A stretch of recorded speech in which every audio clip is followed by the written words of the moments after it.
Aujourd'hui, je vais te lire l'histoire « Je suis petite, mais mon arbre est grand ».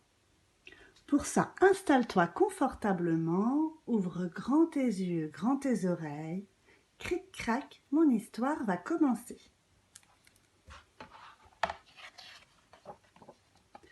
Je suis petite, mais mon arbre est grand.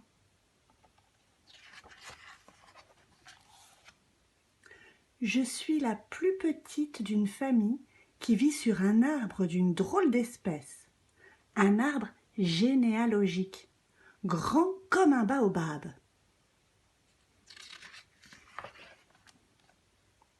Moi, je suis tout en bas de l'arbre, au pied du tronc. Là, personne ne m'attrape. Surtout pas mes très grands-parents sur les plus hautes branches de l'arbre. Pas même mon grand frère.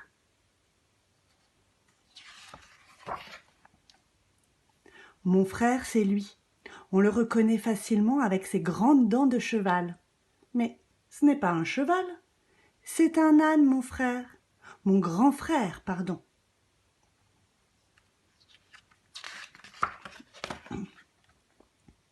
À côté de lui, c'est ma plus petite grande sœur.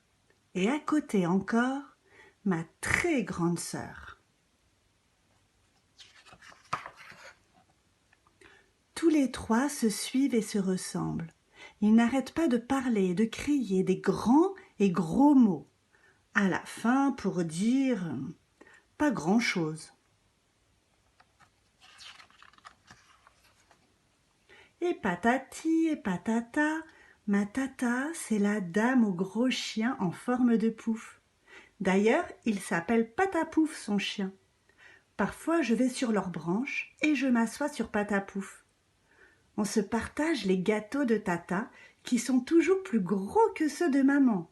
Et meilleurs aussi, mais chut.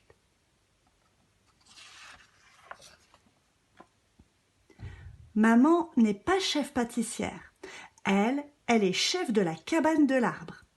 Quand quelque chose ne va pas dans la famille, maman règle ça en 2 mots et tout le monde se tait. Normal, c'est la plus grande de nous tous.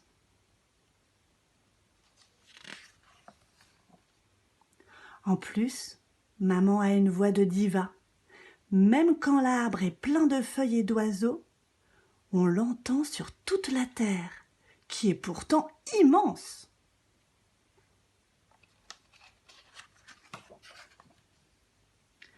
Ce n'est pas grand-père qui dira le contraire.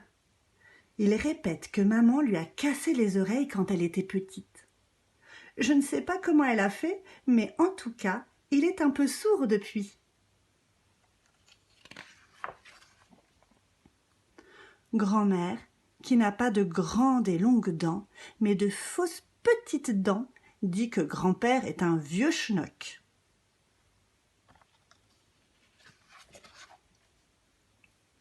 Papa, qui sait tout, m'a expliqué qu'un schnock, c'est une espèce de bête, un animal en gros. Mais mon grand-père ressemble plus à un grand-père qu'à un animal.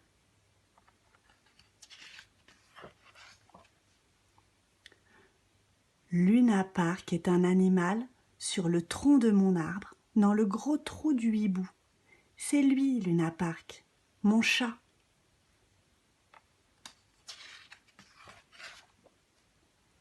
Il est comme moi, petit. Parfois, il sort de son trou et saute à mes côtés. Ensemble, on essaie de voir les plus hautes branches. Là, il paraît qu'il y a mes arrière-grands-parents. C'est papa qui me l'a dit. Mais je ne les ai jamais vus. Ils sont beaucoup trop loin.